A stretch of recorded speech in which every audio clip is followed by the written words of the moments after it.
Novel e fanfic narradas. Game of Thrones segundo filho da casa Targaryen. Capítulo 411. Vamos esquecer as formalidades.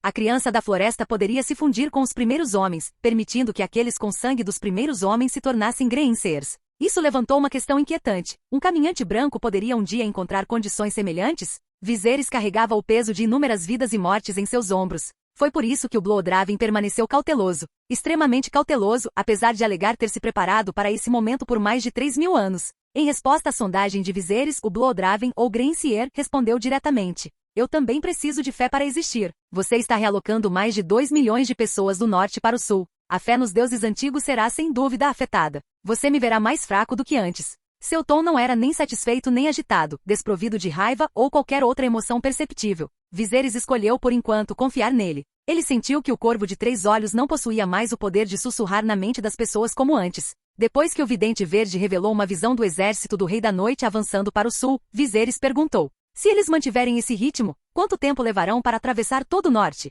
Eles devem fazer pausas periodicamente após cada trecho de sua marcha. Eu estimo que o Rei da Noite levará cerca de 4 anos para ocupar todo o norte, respondeu o Corvo de Sangue. 4 anos, Viserys calculou silenciosamente. Pouco depois o homem, o corvo e o dragão chegaram à Grande Muralha. De pé no topo dela, Viserys olhou para baixo, para os aglomerados de torres de Sebone e os incontáveis Victs e White Walkers abaixo. Estendendo a mão, ele tocou a muralha. Tocar na parede pode absorver 3.041.716 pontos mágicos. Sua testa franziu. A última vez que ele mediu as reservas mágicas da muralha, mais de 4 milhões de pontos permaneceram. No entanto, apenas nos últimos 20 dias, quase um terço foi esgotado. Ele inicialmente acreditou que a muralha poderia segurar os caminhantes brancos por pelo menos 6 meses. Agora parecia que até mais 2 meses poderiam ser otimistas. Pior ainda, ele não tinha certeza se a magia da muralha estava diminuindo em uma taxa consistente. E se não durasse nem mais um mês? Você pode me dar uma previsão antecipada da situação da muralha? Viserys perguntou ao Corvo de 3 olhos. Sim, respondeu o Corvo de 3 olhos.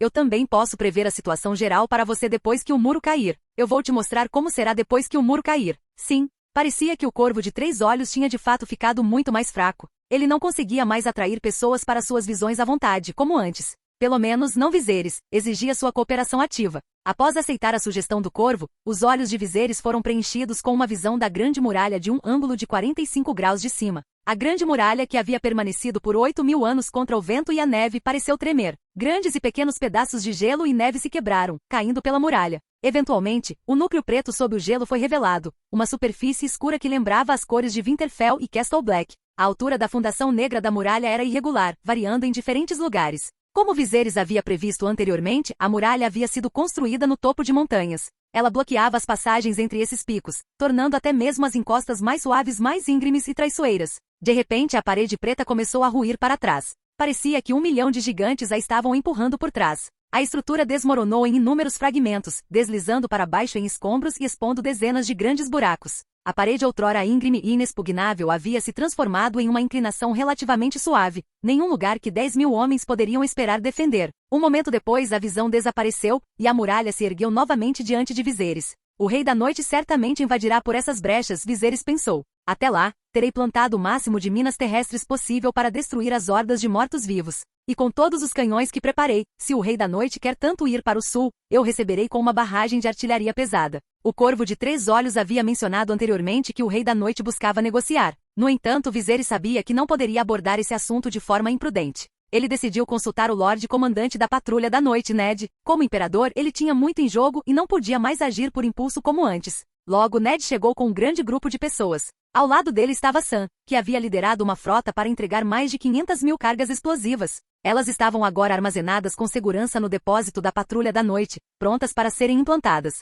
Viserys e os outros caminharam e conversaram, deliberando sobre seus próximos passos. Vossa Graça, Ned começou, acredito que, como o Rei da Noite está adormecido há 8.000 anos, nenhuma de suas condições é confiável. Até mesmo essas negociações podem ser um estratagema para reunir mais força. Você está certo, Viserys concordou. Não vou concordar com nenhuma das condições dele durante essa negociação. Meu único objetivo é aprender mais sobre o Rei da Noite e encontrar uma maneira de matá-lo. O grupo assentiu, reconhecendo a solidez da abordagem de Viserys. Sam interrompeu. Vossa Graça, já que as Espears das Sebone Towers têm um alcance de 600 pés, devemos permitir apenas que seus representantes se apresentem. Você não deve deixar a muralha. Claro, respondeu Viserys. Sam exalou em alívio. Ele havia preparado um argumento inteiro para convencer o imperador, mas parecia desnecessário. Depois que o grupo retornou ao Castelo Negro, um guarda da patrulha da noite chegou com um relatório. Vários espectros apareceram em frente aos portões. Um arrepio percorreu os oficiais e comandantes da patrulha da noite. Muitos deles se viraram para olhar para Viserys. Parece que o Rei da Noite decidiu os termos das negociações. Deixe-os entrar, Viserys disse calmamente. Ned assentiu e deu suas ordens com autoridade. Gendry, vá buscar os caminhantes. Garanta que toda a patrulha da noite esteja em alerta máximo. Jaime Lannister, você lidera um grupo e os vigia de perto. Não os deixe fora de vista. Sim, meu senhor. Jaime respondeu prontamente. Os comandos de Ned carregavam autoridade inquestionável, e a patrulha da noite se movia com precisão. Cada homem estava pronto, seus olhos afiados com vigilância. Por sugestão de Viserys, uma porta menor foi adicionada ao portão principal para situações como essa. Gendry se aproximou da entrada escura e abriu a pequena porta. Um tênue raio de luz surgiu, iluminando a cena além. Espiando para fora, ele viu 5 figuras paradas a aproximadamente 100 metros de distância. 5 criaturas, todos ex-patrulheiros da noite. Seus olhos azuis brilhantes perfuravam a luz fraca como lanternas assustadoras. O coração de Gendry batia forte enquanto ele se esforçava para manter a compostura. Atrás deles, ele conseguia distinguir a massa espalhada do exército de mortos-vivos se estendendo até o horizonte, pontilhada com as silhuetas ameaçadoras de inúmeras torres de Sebone.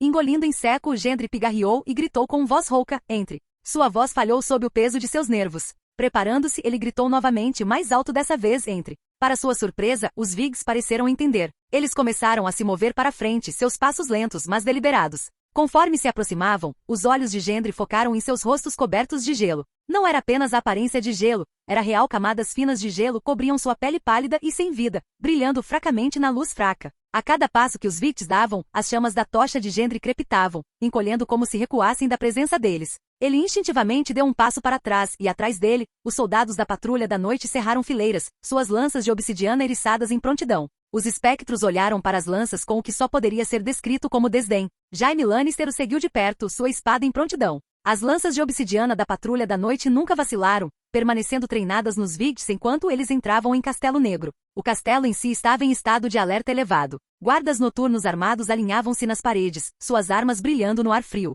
Conforme os Viggs avançavam mais profundamente na fortaleza, eles passavam por fileira após fileira de soldados, cada um tenso e pronto para a batalha. Depois do que pareceu uma eternidade, os Viggs foram trazidos diante de Viserys e seus conselheiros. O imperador os observou com um distanciamento frio, sua mente já trabalhando nas implicações. O Rei da Noite pode entrar em qualquer cadáver ou caminhante branco à vontade, Viserys pensou, observando os Viggs.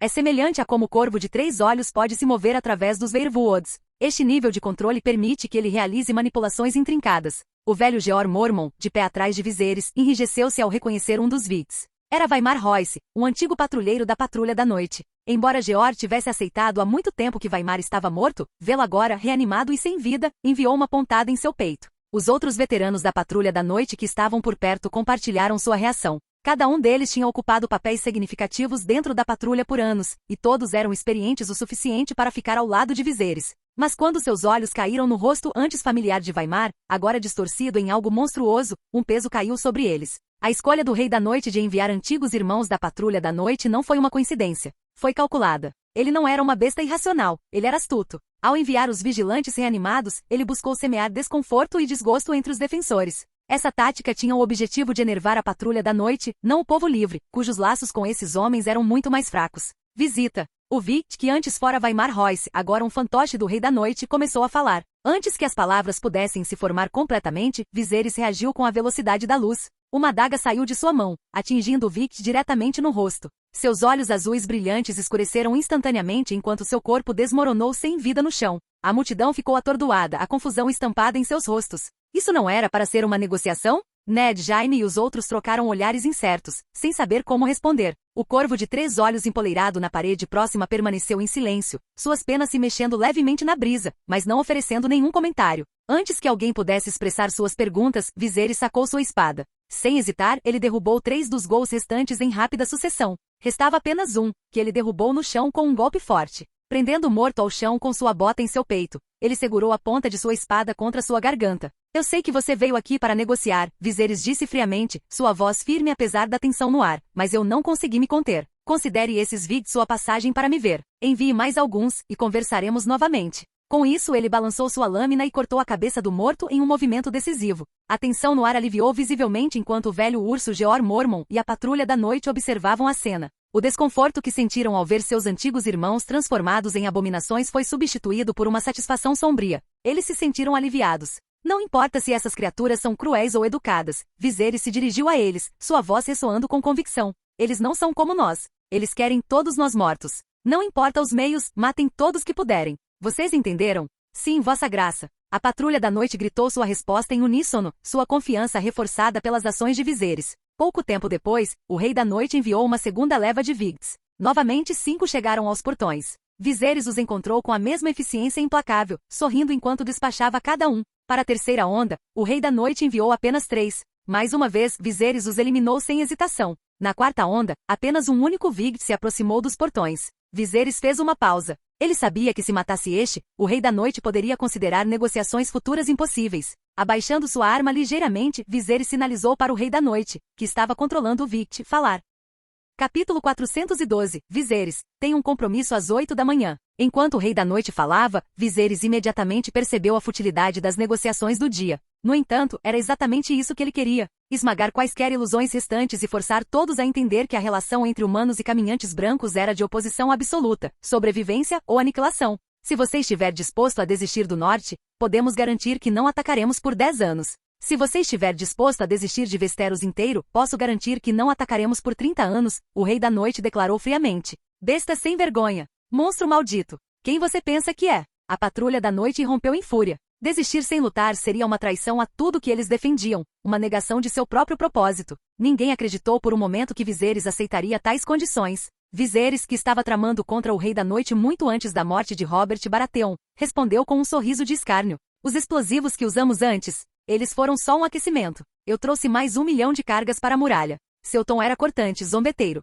Que tal isso? Você me envia 100 caminhantes brancos todos os dias para eu matar, e eu vou me abster de bombardear você por um dia. Os brilhantes olhos azuis do Rei da Noite piscaram levemente em silêncio. E se você não concordar com essa condição, continuou Viserys, eu tenho outro plano. A voz do Rei da Noite não tinha inflexão, era calma e desprovida de qualquer emoção rastreável. Se você recusar esta oferta, prosseguiremos com nossos próprios planos. Antes que Viserys pudesse responder, Tormund Terror dos Gigantes, o autoproclamado Terror dos Gigantes, interrompeu. Não aceitaremos nenhum dos seus malditos planos. Eu pessoalmente carregarei os pacotes explosivos e explodirei suas bundas geladas para o Reino do Além. Sim, explodir você para o Reino do Além. Explodir você em pedaços. A proclamação ousada do líder do povo livre agitou a multidão, ganhando aplausos de outros que compartilhavam seu desafio. Tormund, tendo visto em primeira mão o poder devastador das cargas explosivas, já havia resolvido como queria encarar a morte, com destruição feroz e heroica. Muitos dos mais velhos do povo livre também decidiram que se sacrificariam pela geração mais jovem. A patrulha da noite ecoou esse sentimento, embora nem todos sonhassem em amarrar explosivos nas costas.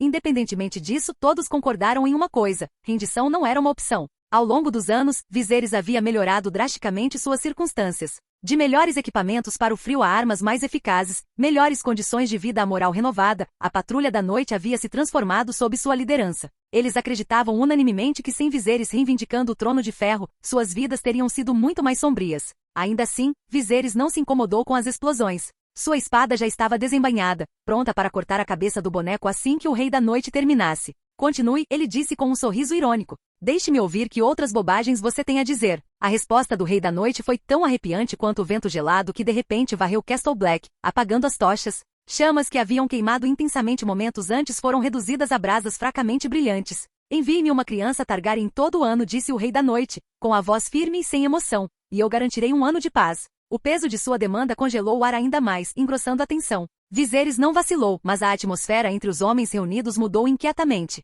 A audácia da proposta do Rei da Noite surpreendeu alguns, e embora a indignação queimasse intensamente em muitos corações, houve aqueles cujos pensamentos vacilaram brevemente. A promessa de paz, mesmo a um preço tão terrível, não era isenta de seu fascínio para os fracos de coração. Eu estarei acordado às 8 da manhã. A voz de Viserys trovejou em sua mente enquanto imagens passavam diante de seus olhos, os rostos jovens e inocentes de seus filhos e daqueles de quem ele passou a cuidar. Vitória, Villenreis, Duncan, Elizabeth, segunda filha de Chinelli, Hyde, a mais nova de Chinelli, e os trigêmeos de Sansa. Ali e Hermine, de quem ele só recentemente se tornará próximo. Uma onda de raiva violenta irrompeu de seu peito, passando por sua garganta e batendo em seu crânio como se fosse explodir. Essa era a raiva de um pai, uma fúria primária e protetora que exigia ação. A exigência do Rei da Noite pesava sobre ele. Aceitá-la fortaleceria sua posição com alguns, mas rejeitá-la poderia criar distância entre ele e os nobres de Westeros, mesmo que eles desprezassem o Rei da Noite. No entanto, Viserys acreditava que ninguém seria influenciado por tais termos. A credibilidade do Rei da Noite entre os vivos era inexistente. Jaime foi o primeiro a notar a mudança na expressão de Viserys.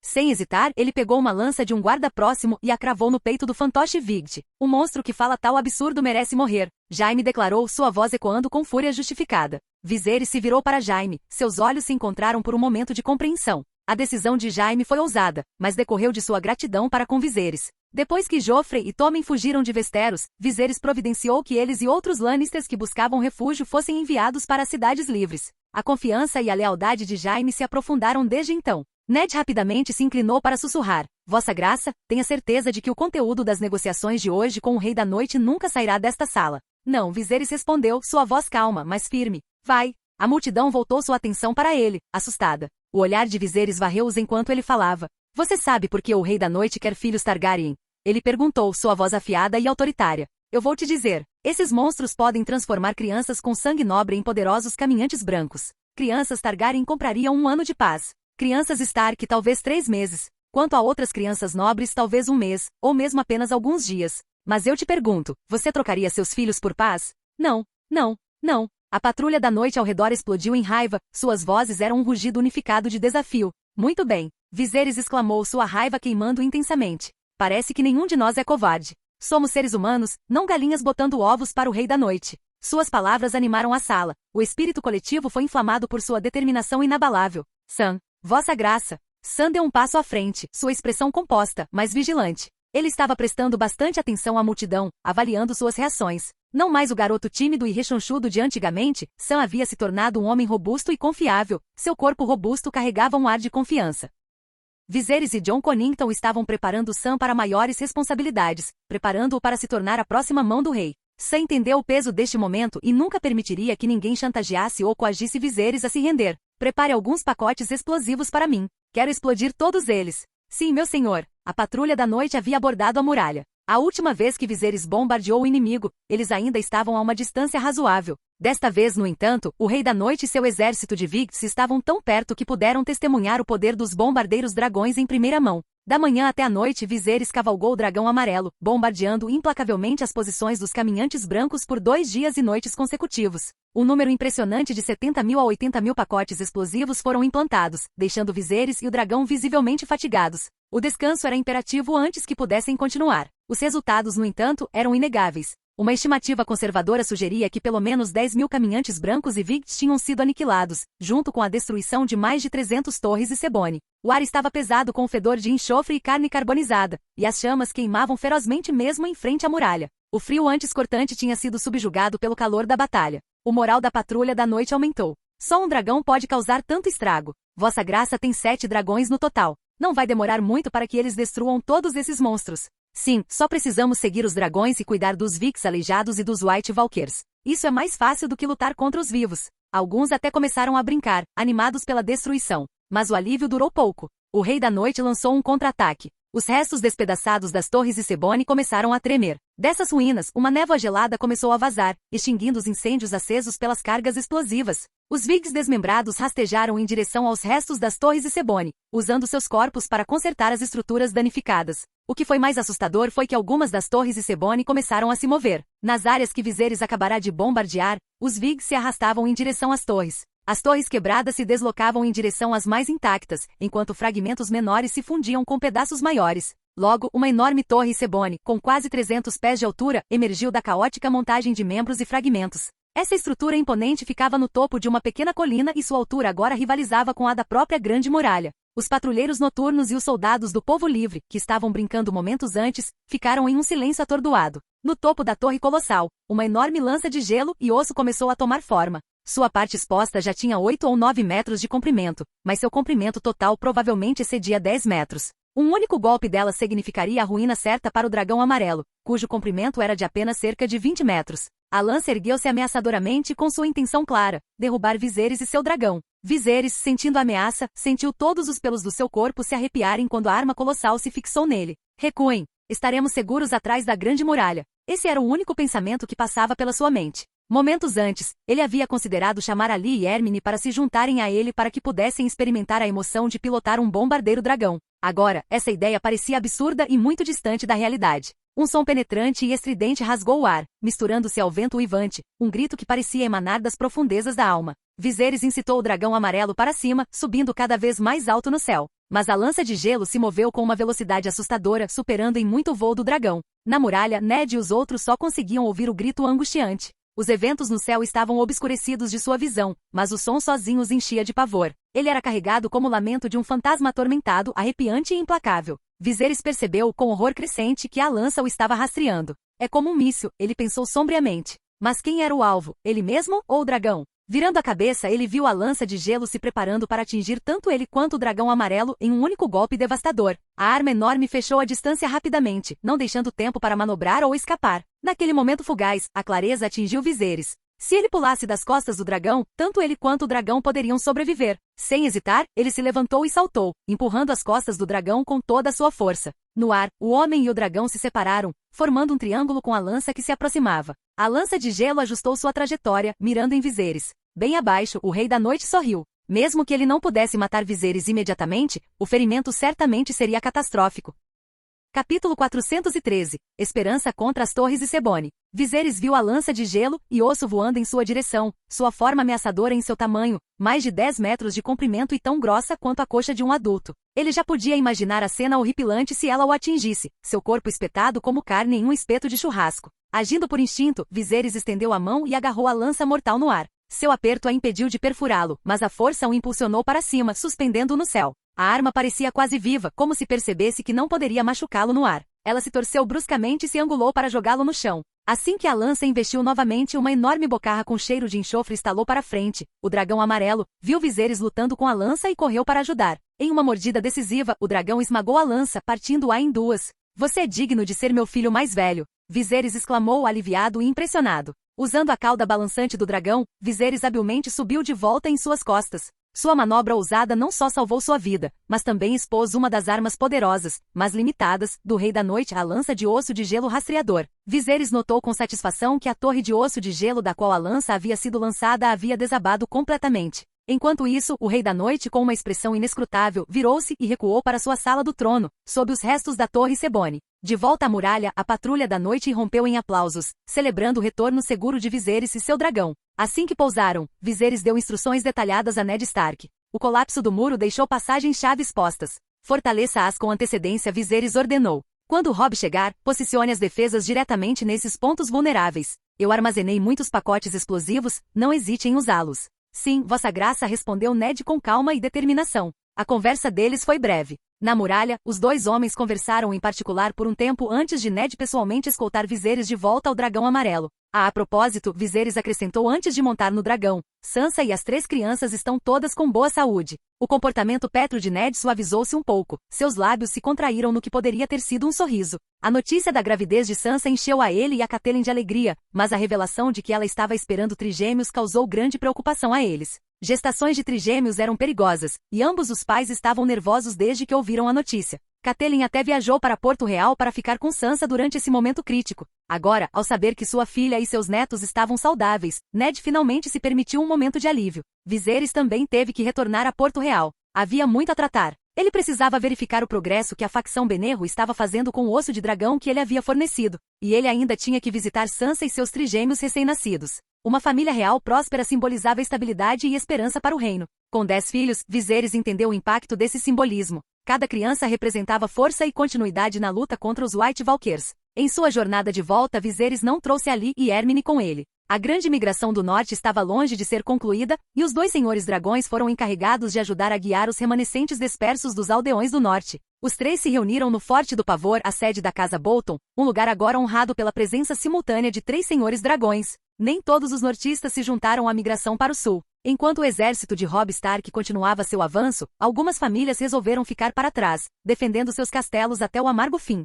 O sacrifício deles compraria um tempo precioso, atrasando a marcha inevitável do Rei da Noite. "Não se preocupe, pai, ficaremos bem", Ali disse com convicção, sua voz firme apesar do frio. Viserys estendeu a mão, tocando gentilmente suas bochechas avermelhadas, que estavam geladas pelo vento cortante. Ele usou magia de sangue para restaurar sua pele ao seu calor normal, observando a cor retornar ao seu rosto. Ele não conseguia deixar de refletir sobre o futuro. Os dias de monarquia absoluta para a casa Targaryen provavelmente estavam para trás. Quando todos tivessem um dragão, a dinâmica do poder mudaria drasticamente. Os Cavaleiros de Dragão, com sua força e independência inigualáveis, eram mais como super-humanos do que súditos. Se surgissem conflitos, eles poderiam simplesmente voar para longe, sem amar as restrições do reino. Tal realidade levantou um pensamento preocupante. Uma repetição da Dança dos Dragões, a devastadora guerra civil que uma vez destruiu sua casa. Para evitar tal caos, seria melhor abraçar a liderança compartilhada, governar como uma equipe em vez de um único autocrata. Ali e Hermine, ainda jovens, mas já mostrando potencial, tiveram a oportunidade de construir boa vontade durante essa grande migração.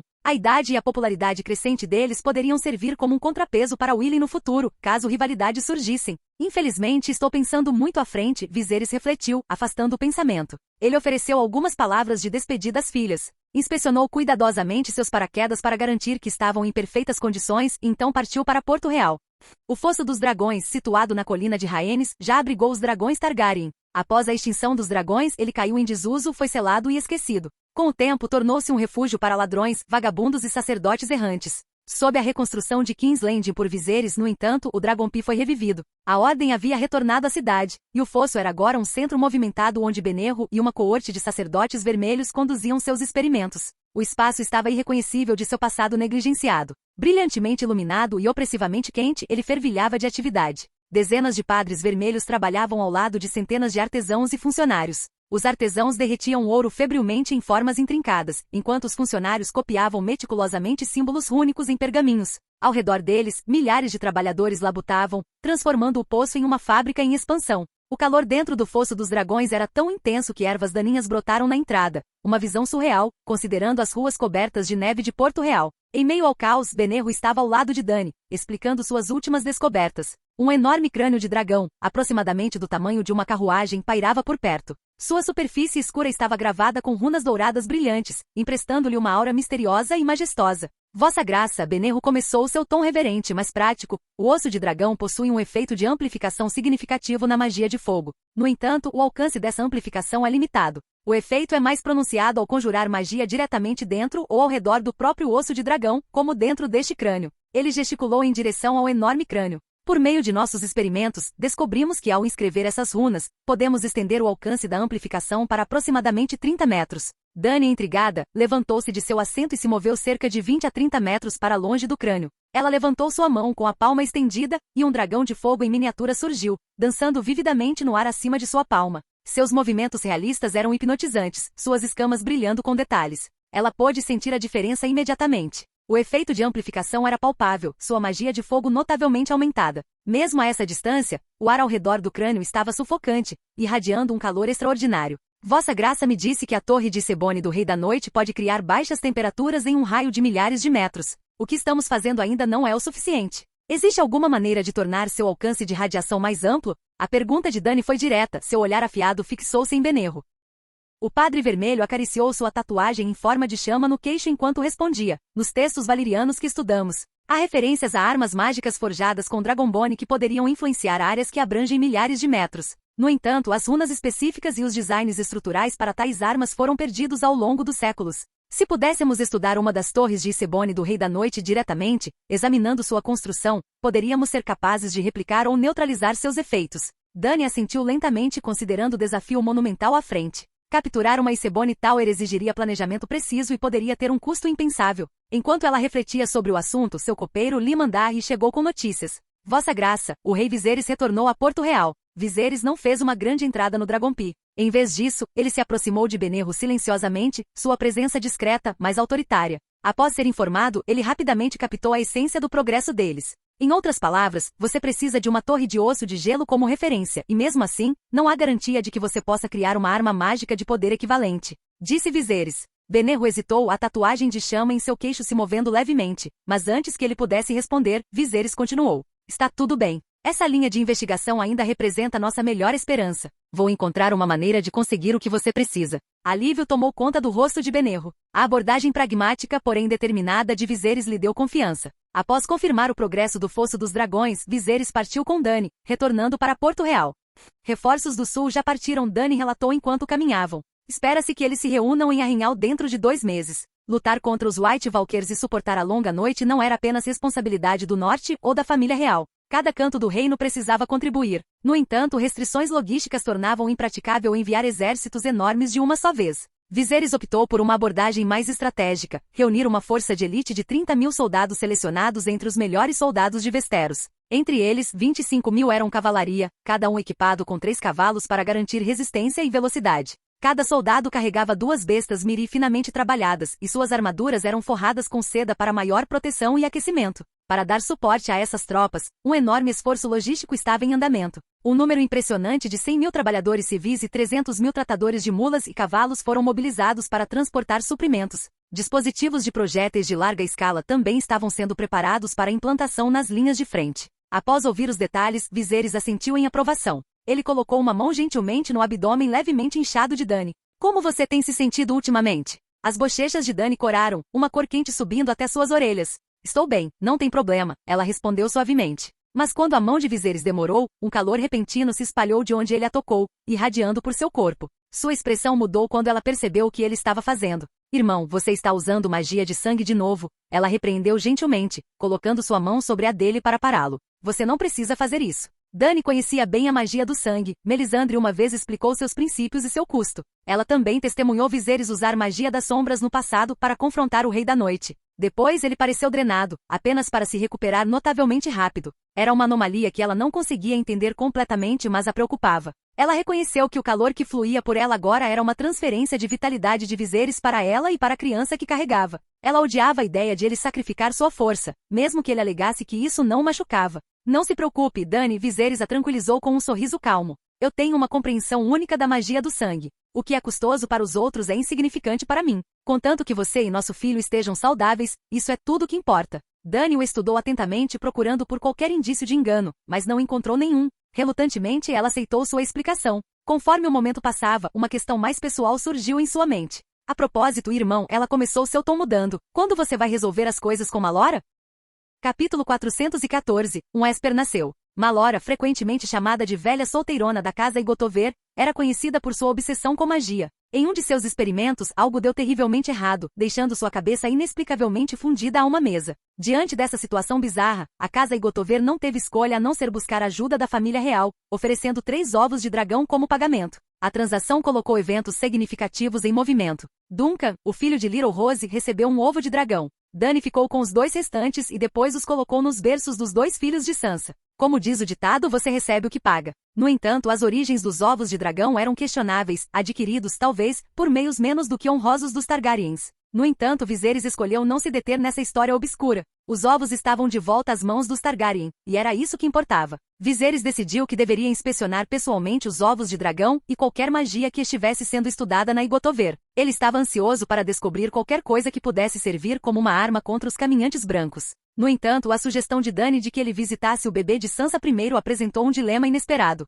Ele viu seus pensamentos nublados por uma influência externa, uma força fraca, mas palpável, que sutilmente dobrava sua vontade. Embora ele pudesse resistir, a sugestão se tornou mais convincente. No final, Viserys resolveu o conflito dentro de si. Vamos hoje, ele disse. Vou visitar o bebê de Sansa primeiro e depois vou para Oldon. Tudo bem, Dany concordou. Juntas, elas seguiram para os aposentos de Sansa, onde Catelyn estava acalmando sua neta Raelle. A menina, com seu cabelo castanho avermelhado e olhos roxos marcantes, tinha uma forte semelhança com sua mãe e avó. No entanto, diferentemente de seus irmãos de cabelos prateados, ela chorava com muito mais frequência. Os 2 bebês dormiam profundamente em outro quarto, segurando os ovos de dragão colocados em seu berço por Dany. Sansa, sentada perto, olhava com uma expressão cansada e preocupada. Ela estava profundamente preocupada com a fragilidade de Raelle, temendo que a criança não sobrevivesse por muito tempo. Essa criança é tão lamentável. Que os 7 a abençoem e a deixem crescer em segurança, Sansa murmurou, lágrimas escorrendo pelo seu rosto. A maternidade havia tornado suas emoções cruas e intensas. Naquele momento, Viserys e Dany entraram no quarto. Catelyn se moveu para fazer uma reverência, mas Viserys a impediu. Ele gentilmente pegou Raelle em seus braços. Milagrosamente, o bebê parou de chorar imediatamente e caiu em um sono tranquilo. A visão trouxe alívio e alegria a todos os presentes. As emoções das crianças são puras, e a reação de Raelle pareceu criar um vínculo com seu pai, aprofundando sua afeição por ela. Viserys olhou para o bebê com uma ternura rara. Então, ele notou algo surpreendente, a força externa que estava manipulando seus pensamentos antes havia desaparecido. Ele olhou para a agora adormecida Raelle, sua mente acelerada. Era aquela, a magia dela? Ela deu à luz um Esper, Viserys murmurou baixinho, preocupação piscando em seu rosto. O termo se referia a indivíduos com habilidades mentais poderosas, capazes de influenciar os pensamentos e emoções dos outros. O poder nascente de Raelle o incomodava. Embora não representasse nenhuma ameaça para ele agora, suas habilidades poderiam crescer formidavelmente com a idade. No momento, seus desejos eram simples, uma necessidade de cuidado e conforto. Mas no futuro, administrá-la poderia se tornar um desafio. Enquanto Viserys assegurava, ele notou quão exausta ela parecia. O esforço de exercer seu poder a havia drenado completamente, e ela permaneceu profundamente adormecida. Um leve sorriso curvando seus lábios e ela parecia contente no momento. Viserys se permitiu um pensamento fugaz e otimista. Talvez no futuro, o poder de Raelle pudesse até mesmo influenciar o Rei da Noite, obrigando-o a acabar com sua própria existência. Por enquanto, no entanto, ele escolheu deixar o assunto de lado. Ele gentilmente sentou-se ao lado da cama de Sansa, oferecendo-lhe um sorriso caloroso. Você trabalhou duro, Sansa, ele disse suavemente. Sansa balançou a cabeça, mas suas emoções a dominaram. Lágrimas brotaram, e sem pensar, ela enterrou o rosto no ombro de Viserys, sua compostura momentaneamente escorregando. Seu gesto foi abrupto, quase rude, mas Viserys não se afastou. Ele simplesmente permitiu a ela o conforto que ela buscava. Desde o fim da Guerra da Restauração, a família de Sansa tinha vindo para Porto Real. No entanto, ela era a única que restava na Fortaleza Vermelha. Seu tempo lá havia deixado cicatrizes, medo e trauma que permaneceram por muito tempo depois de suas experiências nos corredores sombrios do castelo. Quando Ned e seus irmãos deixaram a capital, Sansa ficou devastada, sua dor a deixou incapaz de comer por dias. Ela temia não conseguir ganhar o favor de Viserys, mas suas expectativas sobre ele estavam erradas. Apesar do tempo limitado que passavam juntos, seus momentos eram sempre cheios de calor. Ela ficou cativada por suas histórias de aventuras ao lado de Dany e desenvolveu uma dependência silenciosa dele. Após permitir que Sansa amamentasse seu bebê em paz, Viserys foi verificar seus 2 filhos, agora dormindo profundamente com seus ovos de dragão, antes de montar em seu dragão e partir de Porto Real. Seu destino, Oldon e a Torre Alta.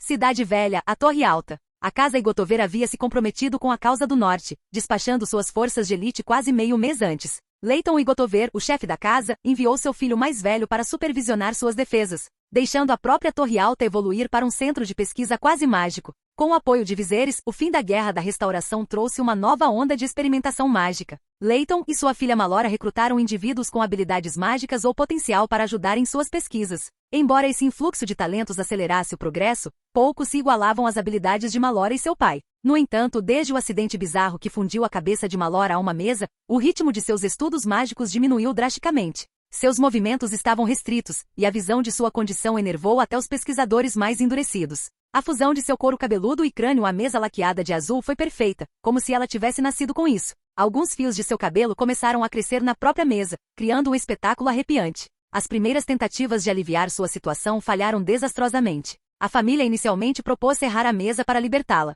No entanto, assim que a lâmina da serra tocou a superfície, Malora gritou em agonia, com sangue escorrendo do corte. O experimento foi rapidamente abandonado. Os mestres foram chamados para tratar a própria mesa, tratando suas feridas como se fossem carne. A natureza surreal dessa tarefa perturbou profundamente os mestres, que não estavam acostumados a cuidar de móveis como se fossem tecidos vivos. A situação ficou mais terrível. Malora continuou a gritar de dor, mesmo quando a mesa não tinha ferimentos visíveis além da tentativa malfadada de cortá-la. Seu pai, Lord Leighton, não teve escolha a não ser recorrer à família real, apresentando um ovo de dragão em desespero como pagamento por sua assistência. Quando Viserys finalmente chegou à Torre Alta, memórias de sua visita anterior a Dany durante a Guerra da Restauração voltaram à tona. Ele tinha ficado impressionado então com a magia exibida dentro da estrutura antiga. Agora, o fardo de salvar Malora repousava diretamente sobre seus ombros. Viserys, segurando a varinha e a magia que estavam tentando dominar, virou-se para Leighton e perguntou: Lord Leighton, explique o que aconteceu durante sua prática de magia. Leighton curvou-se levemente e respondeu: Foi assim, Vossa Graça. Malora e eu estávamos tentando usar magia para ligar 2 mesas, mas a magia disparou da ponta da varinha, e acabou assim. Então, você está dizendo que o problema está na varinha? Viserys perguntou, estreitando os olhos. Sem hesitar, ele examinou a varinha de Malora, cortando-a para revelar marcas chamuscadas na ponta. Estava claro que algo incomum havia ocorrido, mas Viserys não tinha experiência anterior com tais anomalias. Para entender, ele voltou sua atenção para o trabalho de feitiço anterior deles. Nos últimos 2 anos, pesquisas na Igotover mostraram que a maioria das magias tinha contramágicas correspondentes. No entanto, desenvolver essas contramágicas provou ser uma tarefa incrivelmente árdua. Com sua atual expertise mágica ainda limitada, coube a Viserys assumir a liderança. Viserys começou analisando a magia de ligação. Conforme ele se aprofundava em sua mecânica, uma percepção o atingiu. Essa magia poderia ser potencialmente usada contra os White Walkers. Era essencialmente uma magia de controle. Ele imaginou suas aplicações, unir os White Walkers e seus Vigts, ancorando-os ao chão, ou mesmo imobilizando-os contra as torres de ossos gelados que eles construíram para impedir seus inimigos. As possibilidades eram intrigantes. Usando a varinha de Leighton, Viserys praticou o feitiço de ligação meticulosamente. Primeiro, ele o lançou em 2 livros, fundindo-os firmemente. Então, ele passou para objetos mais pesados, pesos, carroças, até carruagens. Com cada sucesso, sua compreensão se aprofundava. Eventualmente, a magia de ligação apareceu como uma habilidade em seu painel mágico. Determinado, Viserys trabalhou para aumentar sua proficiência, e quando a magia atingiu o nível Expert, uma nova magia pareceu emergir em sua mente. Uma contra-magia, a Unleash Spell. Sob o olhar ansioso dos espectadores, Viserys direcionou seus esforços para Malora. Sua cabeça, conectada de forma não natural à mesa, carregava as consequências da magia fracassada deles. Com controle preciso, Viserys lançou o feitiço de desvinculação. Lentamente, a conexão entre sua cabeça e a mesa se dissolveu, fios de seu couro cabeludo se soltando junto com os restos do feitiço fracassado. Finalmente, o pescoço de Malora foi libertado. Exausta, ela caiu em um sono profundo, incapaz de reunir sequer uma palavra de gratidão. O alívio de Leighton era palpável. Exultante, ele exclamou: "Minha filha está salva finalmente." Sua admiração por Viserys aumentou. A combinação da autoridade política, poder militar e proeza mágica de Viserys o tornava inigualável, uma figura imponente no reino. Quantas pessoas podem atualmente conjurar o feitiço de ligação? Viserys perguntou. Leighton respondeu prontamente: "Vossa Graça, dos 327 indivíduos que estudam magia na Igotover, apenas 16 conseguiram lançar o feitiço de ligação até agora." "Isso é muito pouco", Viserys disse firmemente. "Informe-os que quero que todos pratiquem o feitiço de ligação imediatamente. Em 3 meses planejo lançar uma ofensiva contra os caminhantes brancos. Este feitiço será crítico, e preciso de pelo menos 100 proficientes em conjurá-lo até lá." 100? Leighton hesitou, seu ceticismo evidente. Muitos na Igotover ainda lutavam com magias básicas como levitação. A magia de ligação, sendo muito mais avançada, parecia um desafio intransponível para a maioria. No entanto, o incentivo oferecido por Viserys fez o esforço valer a pena. Aqueles que dominarem o feitiço de ligação a tempo serão transportados para a muralha em dragões. Viserys declarou, seu tom não admitindo argumentos. Capítulo 415. A queda do muro. A patrulha da noite havia abandonado a muralha. Fazia menos de 2 meses desde que Viserys deixou a muralha, mas ficar lá se tornou impossível. O frio implacável era insuportável, especialmente à noite. Mais e mais irmãos da patrulha estavam morrendo durante o sono. Para evitar que se transformassem em Viggs e atacassem seus companheiros, os guardas tinham que ficar de guarda até mesmo no quartel enquanto outros descansavam. A situação era igualmente terrível para aqueles estacionados nos faróis ao longo da costa. Se uma sentinela não respondesse por mais de 2 dias, presumia-se que eles tinham congelado até a morte. 5 dias atrás, Ned recebeu uma mensagem de Viserys pedindo que ele abandonasse a muralha e recuasse para o sul. "Talvez eu seja o primeiro Lorde Comandante da Patrulha da Noite a abandonar a muralha", pensou Ned com uma pitada de amarga ironia enquanto olhava para a imensa estrutura. Neve e gelo haviam preenchido suas muitas rachaduras, sinais de sua lenta decadência. Depois de demorar um momento, ele se virou e voltou para seu posto de comando em Mollystown com Gendry. A decisão de abandonar a muralha significava que Castle Black também havia sido abandonado. Nos últimos anos, o povo livre transformou Mollystown de ruínas em um assentamento habitável. Agora, a maioria do povo livre havia migrado para o sul junto com os civis do norte, deixando a área vazia, um local perfeito para um quartel-general defensivo. Ned havia estabelecido seu posto de comando lá, redirecionando a cidade para atender às suas necessidades. O salão que servia como sala de reunião pré-guerra era aquecido por vários braseiros acesos. Lá dentro estavam os comandantes dos vários castelos da muralha e os senhores do norte que tinham acompanhado Robb. Entre eles estavam Robb, Jon, Bran e Rickon, todos os filhos de Ned. O salão estava cheio de senhores e seus herdeiros, comandantes e seus escudeiros. Muitos eram homens que tinham servido sob Ned no passado, enquanto outros estavam ligados a ele pelo sangue. Sua presença dominava o salão. Ele era, sem dúvida, a figura mais poderosa aqui. As centenas de pessoas reunidas no salão ficaram em silêncio, com a atenção fixada no velho senhor. O peso de sua reputação sozinho os mantinha parados. Todos aguardavam suas instruções. Eles tinham sido informados de que o muro poderia desabar a qualquer momento, e a tensão era palpável. Até Robb, agora o Lorde de Winterfell, parecia inquieto. No entanto, quando seu olhar caiu sobre a expressão calma e inflexível de Ned, uma medida de segurança se instalou sobre ele. Atrás de Ned estava pendurado um enorme mapa do muro. Lâmpadas brilhantes iluminavam o mapa por trás, tornando cada detalhe visível. As marcas e anotações brilhavam claramente. "Gren, como está o progresso da colocação de minas?" perguntou Ned. Gren, outrora amigo próximo de Jon, ascendeu para se tornar um comandante liderando mais de 200 soldados da Patrulha da Noite. Por semanas, ele e seus homens estavam colocando minas em locais estratégicos que Viserys identificou como vulneráveis às forças do Rei da Noite. Sob a supervisão rigorosa de Gren, muitas vezes beirando a brutalidade, seus soldados trabalharam incansavelmente, suportando condições severas. Suas mãos estavam em carne viva e cheias de bolhas, com apenas 1 polegada de pele sem cicatrizes sobrando. Meu senhor, nós colocamos um total de 1.174.000 minas até agora, com uma média de mais de 200.000 minas em cada brecha suspeita. Grain relatou. Sua voz, embora firme, carregava uma nota de orgulho. HM, Ned assentiu, gesticulando para que ele se sentasse. Para o taciturno Lorde Comandante, isso era um grande elogio. Grain retornou ao seu assento, seu ânimo elevado. John observou seu velho amigo com orgulho silencioso, compartilhando sua satisfação. O mesmo Grain que uma vez foi ridicularizado como Auroch por Alistair Thorne havia se provado. Ele agora era um comandante competente e respeitado. Mas quando Grain olhou de volta para John, seu olhar estava cheio de desdém. John não conseguiu evitar sentir uma pontada de desamparo. Sua posição entre os nobres e a patrulha da noite havia se deteriorado. Apesar do apoio de Viserys, os lordes do norte ainda mantinham distância. Limpando sua mente, John se concentrou enquanto Ned continuava. Conforme as instruções de sua graça Viserys, nós dividimos a muralha em 5 setores: Castelo Negro, a Torre das Sombras, Greyguard, Sotonedoor e Denning Forte. Eu dividirei nossas forças em 6 grupos, mantendo um na reserva para flexibilidade. A comunicação e o comando serão controlados pelos Vargs. Viserys foi proativo no recrutamento e treinamento de Vargs do Povo Livre, construindo uma força capaz que agora servia como um recurso essencial para a patrulha da noite. Assim que Ned expôs sua estratégia, uma vibração repentina sacudiu o salão. Poeira caiu em cascata das vigas acima. Um terremoto? Ou o Rei da Noite está avançando?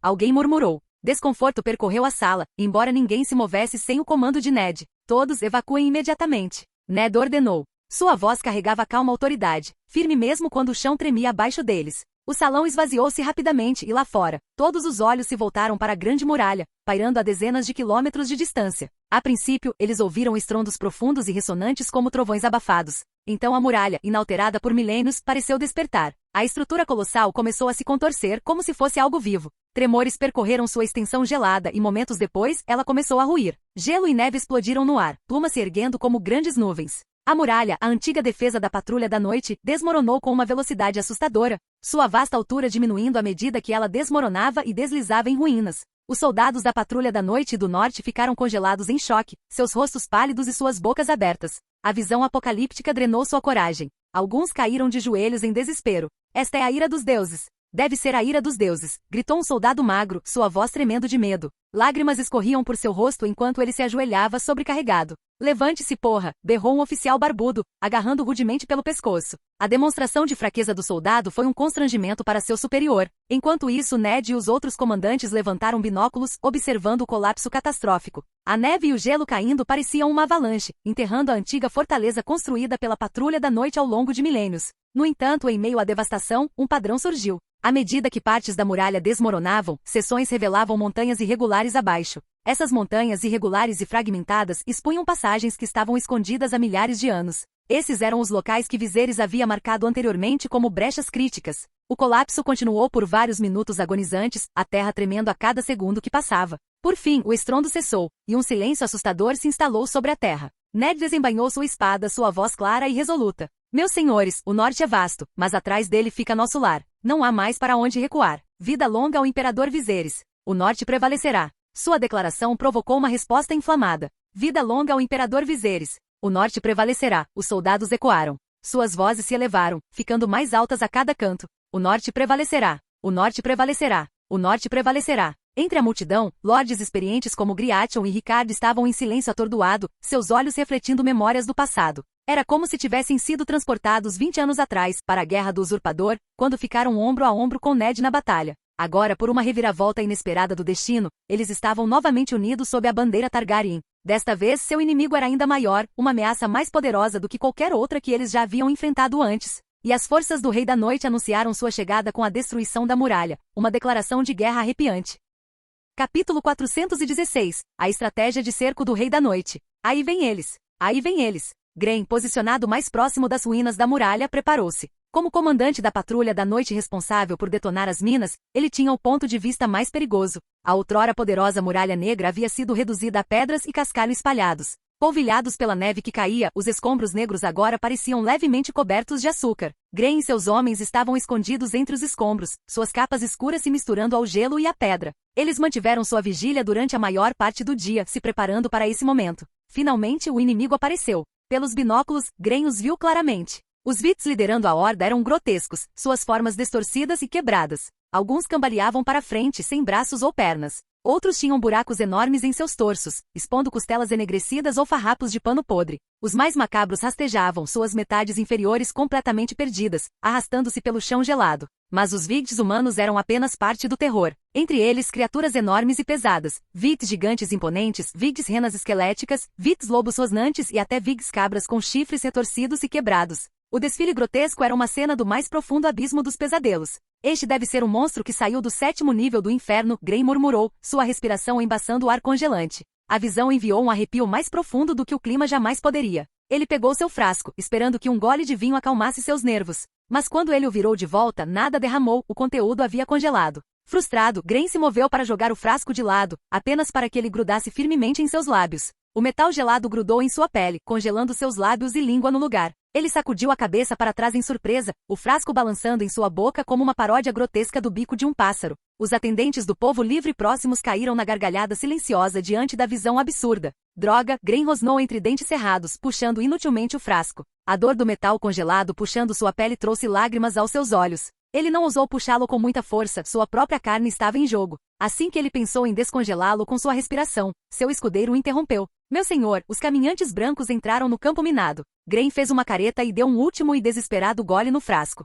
A dor explodiu em seu rosto enquanto ele o arrancava. Sangue escorria de seus lábios rasgados, manchando a neve a seus pés. Sua boca e queixo eram uma bagunça de carmesim, a pele crua e irregular. A visão fez seu escudeiro recuar horrorizado, tapando a própria boca instintivamente com uma mão. Grey o ignorou, respirando pesadamente enquanto o ar gelado anestesiava a dor lancinante. Com determinação sombria, ele pegou um punhado de neve e pressionou contra seus ferimentos, o frio sufocando o calor e sangrando. Sua exibição estoica intimidou soldados ao seu redor, que não ousaram dizer uma palavra. Uma vez composto, Grey voltou a se concentrar na horda que avançava. Os Vigds estavam entrando firmemente no campo minado, seus movimentos eram lentos, mas implacáveis. Seu coração afundou um pouco, não havia um único White Walker entre eles, muito menos o próprio Night King. Mate um e conte um, ele murmurou, sua voz baixa, mas determinada. Grey tirou suas luvas e envolveu seus dedos ao redor do gatilho, se preparando. Ele esperou, torcendo para que mais mortos-vivos tropeçassem nas minas. De uma torre de vigia em terreno mais alto, Ned e seus comandantes observavam o campo de batalha através de lunetas.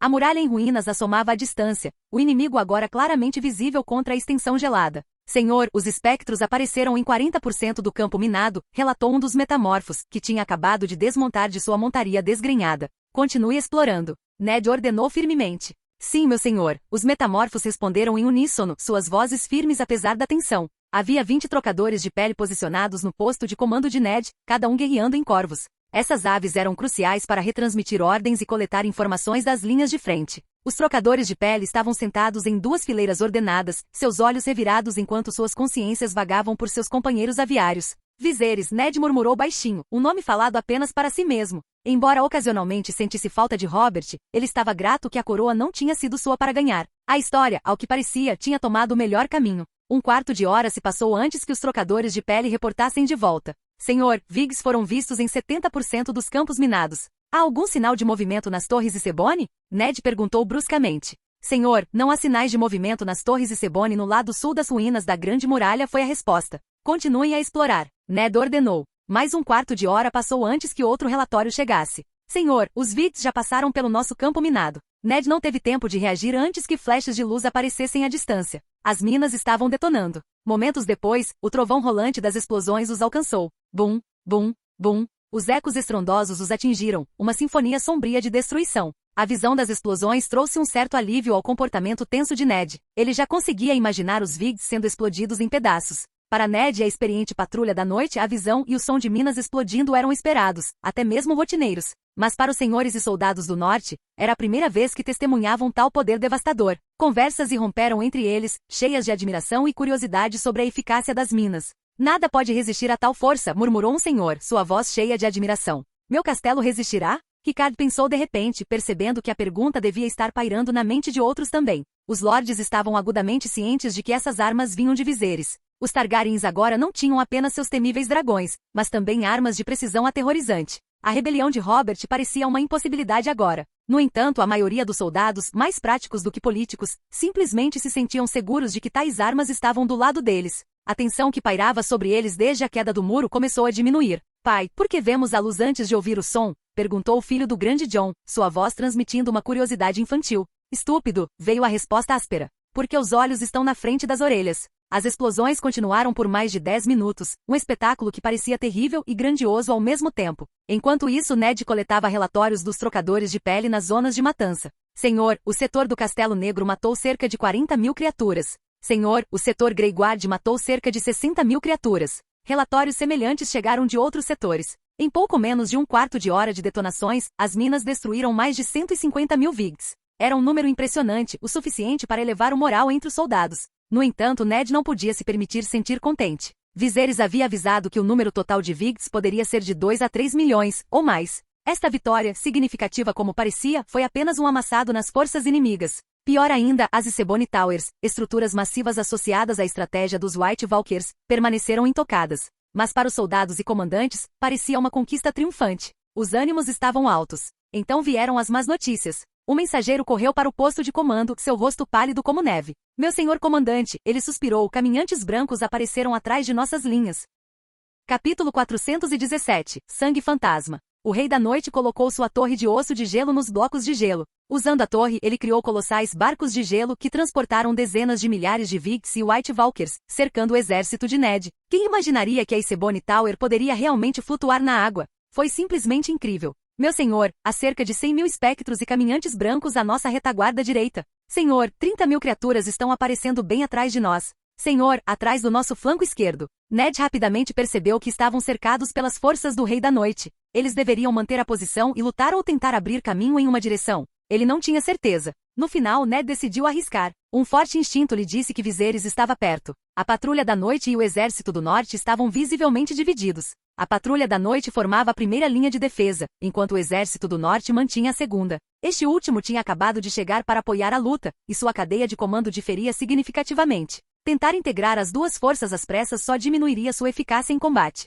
Atrás do Exército do Norte, um lobo gigante branco do tamanho de um bezerro lutava ferozmente contra vários Viggs. Este era o lobo gigante de Jon, Ghost, ou melhor, era o próprio Jon. O lobo gigante branco se moveu como uma rajada de vento, descendo através da massa negra de Viggs. Com um poderoso estalo de suas mandíbulas, ele quebrou o pescoço de um Viggt e disparou para o lado bem a tempo de evitar o ataque de outro. Mesmo com o pescoço quebrado, o Viggt não estava totalmente incapacitado. Embora incapaz de ficar de pé, ele ainda rastejou e atacou com intenção mortal. Jon levantou a cabeça e fixou o olhar no caminhante branco atrás dos Viggs. Ele sabia que essa criatura era o controlador dos Viggs e que derrotá-lo deixaria os mortos-vivos imóveis, a menos que outro caminhante branco assumisse o controle. Fingindo batalha contínua com os Viggs, Jon esperou até que tivesse manobrado o Ghost para longe o suficiente do White Walker. Então, com uma explosão de velocidade, ele comandou o Ghost para saltar sobre as cabeças dos Viggs. Os olhos azuis brilhantes do White Walker brilharam de alarme quando ele viu o lobo gigante branco avançando em sua direção. Ele rapidamente sacou uma espada de suas costas,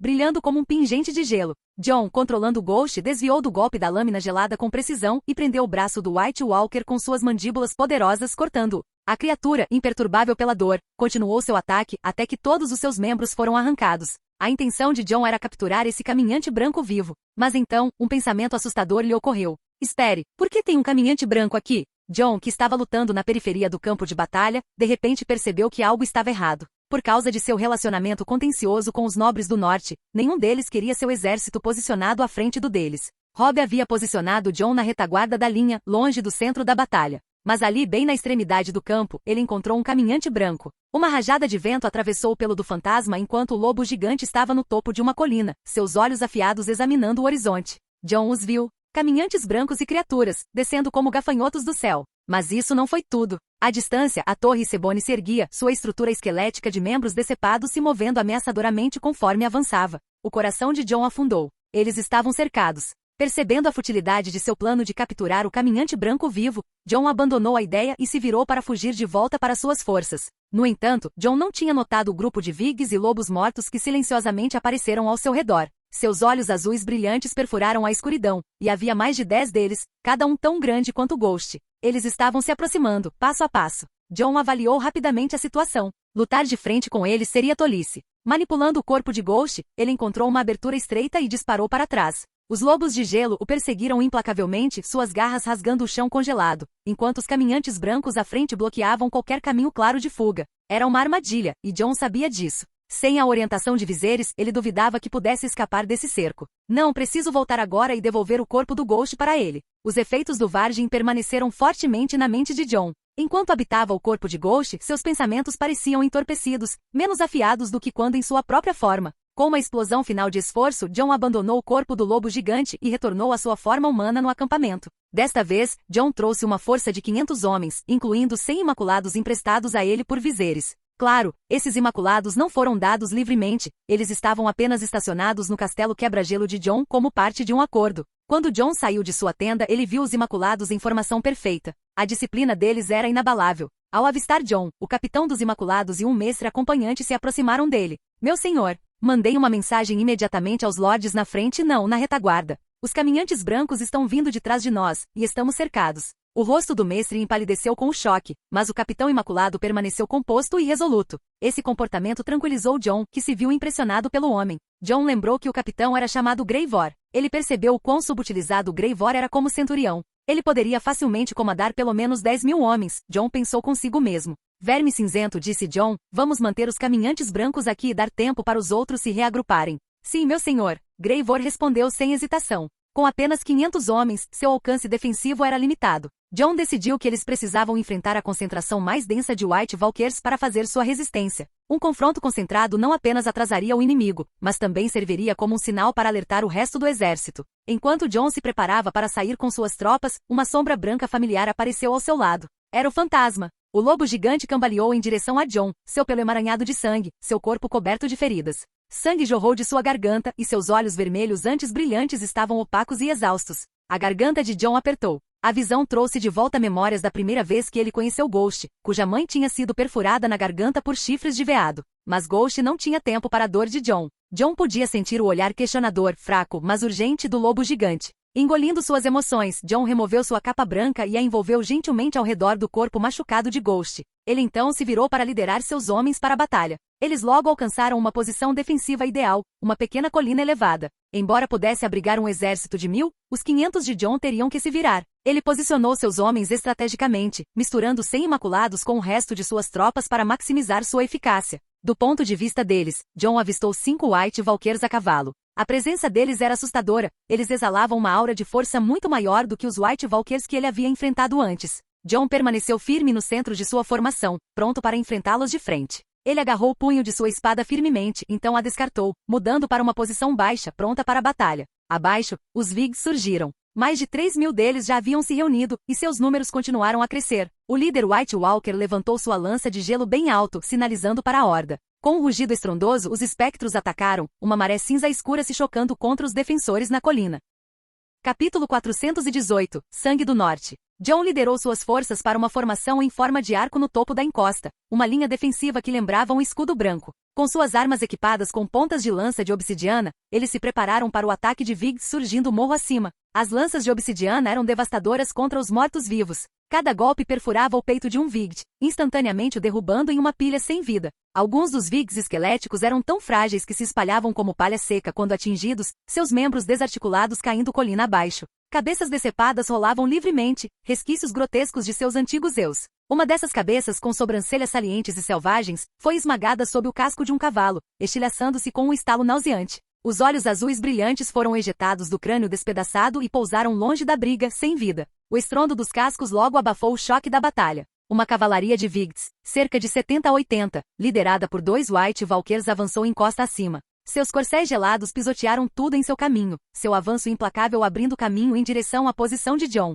John arrancou sua lança de obsidiana do peito de um Vigd, mas a ponta da lança estava presa com muita força para soltar. Conforme a cavalaria se aproximava, ele se contorceu e puxou desesperadamente, mas a obsidiana quebradiça quebrou, deixando para trás uma ponta irregular. Obsidiana mais dura que aço, mas muito mais quebradiça, era eficaz, mas frágil. Ela lembrou John do ciclo da história. Os primeiros homens caíram para os ândalos empunhando bronze, que por sua vez foram dominados pelo aço. Agora eles tinham completado o círculo, confiando mais uma vez na pedra. A única vantagem era sua abundância, permitindo que cada soldado carregasse peças de reposição. John rapidamente desatarrachou a ponta de lança quebrada para substituí-la, mas parou de repente. A cavalaria Vigd estava subindo a colina sem diminuir o ritmo, e não havia tempo suficiente para se preparar. Rangendo os dentes, ele arremessou a lança quebrada em direção ao líder White Walker. O caminhante branco, vestido com uma armadura de gelo brilhante, desviou a lança com facilidade usando sua lâmina de gelo. Mas enquanto John se preparava para o próximo movimento, os soldados imaculados ao redor dele se transformaram em uma formação densa.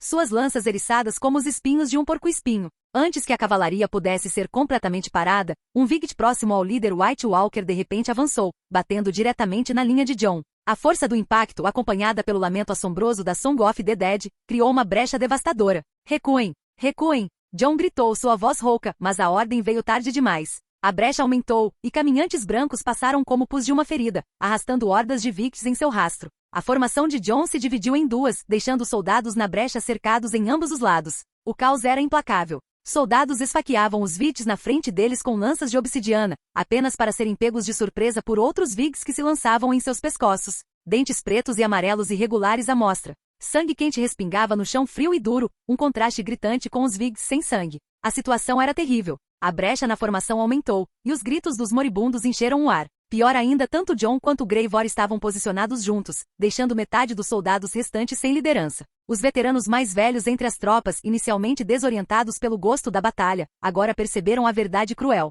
O fedor de sangue vinha apenas do seu próprio sangue. Seus inimigos eram cascas sem vida, insensíveis, inflexíveis e desprovidas de sangue. O rosto de Jon endureceu quando ele desembainhou sua espada de aço valeriano. A espada de Jon Coldfury personificava a essência do gelo e a ferocidade das chamas. Ele permaneceu resoluto, liderando os últimos remanescentes de suas forças em uma posição desesperada contra os implacáveis White Walkers, que avançavam como mariposas em direção à chama. Esses inimigos não eram apenas destemidos, mas também incansáveis e aparentemente infinitos em número. Em meio ao caos, um guerreiro White Walker parou, um lampejo de excitação cintilando no brilho azul de seus olhos. Algo sobre o homem diante dele, sua postura, sua presença, sugeria uma linhagem de poder extraordinário. Os instintos do guerreiro o impeliram para frente, lâmina na mão, enquanto Jon Snow sentia a exaustão rastejando em seus membros. A batalha continuou. Jon, com sua esgrima precisa e determinada, derrubou 2 Victs em rápida sucessão. Ele mal teve tempo de recuperar o fôlego antes que um arrepio percorresse sua espinha. Virando-se bruscamente, ele viu um caminhante branco se aproximando, sua lâmina gelada pronta para um ataque.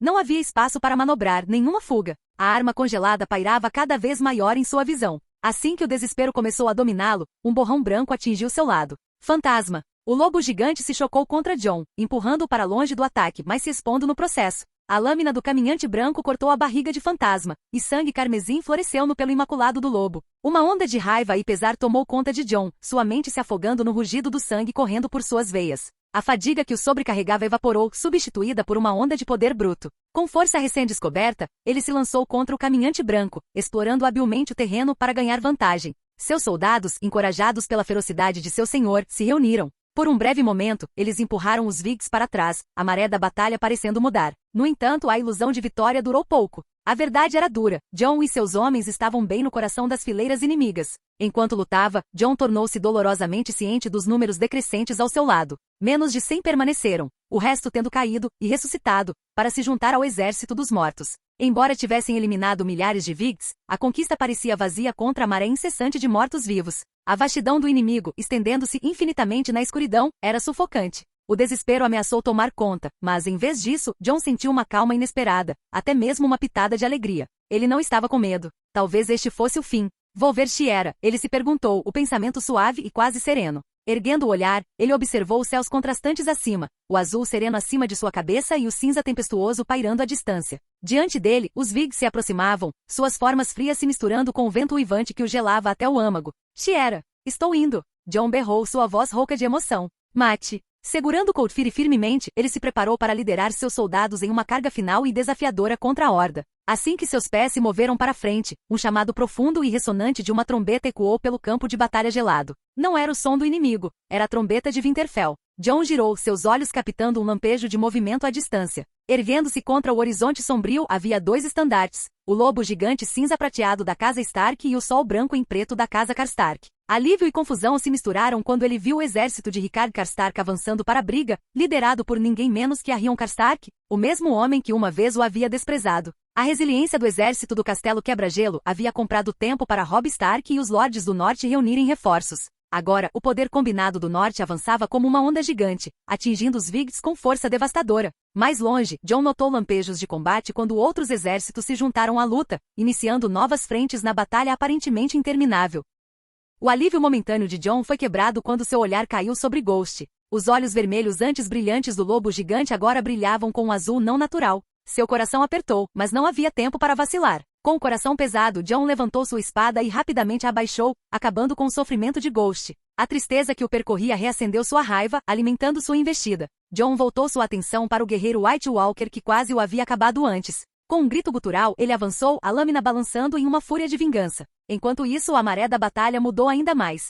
Reforçados pelos Karstarks e outros exércitos, os soldados do norte e da Patrulha da Noite lutaram com força recém-descoberta. Até Ned Stark, posicionado mais ao sul, havia escolhido mover suas forças para a ação. Ned havia calculado os riscos. Embora mais Vigs se aproximassem por trás, seus números nessa área específica eram finitos, e sua falta de equipamento os tornava vulneráveis às disciplinadas tropas do norte. Além disso, as minas terrestres que eles haviam colocado perto do muro atrasariam os reforços mortos-vivos por um curto período de tempo, 1 ou 2 horas no máximo. Não era muito, mas era o suficiente para os exércitos do norte organizarem uma fuga. Os soldados do norte e da Patrulha da Noite lutaram ferozmente, sua unidade e moral brilhando contra as probabilidades esmagadoras. Eles não apenas estabilizaram as linhas de frente, mas começaram a empurrar os Vigs para trás, abrindo caminho em direção à vitória, passo a passo sangrento. Embora o número de inimigos fosse enorme, a coragem do norte brilhava mais. Lorde Comandante, vimos que todos esses Vigs vieram da floresta, relatou Orell. Como chefe dos Vargeirs entre a Patrulha da Noite, ele estava entre os primeiros a se render a Viserys.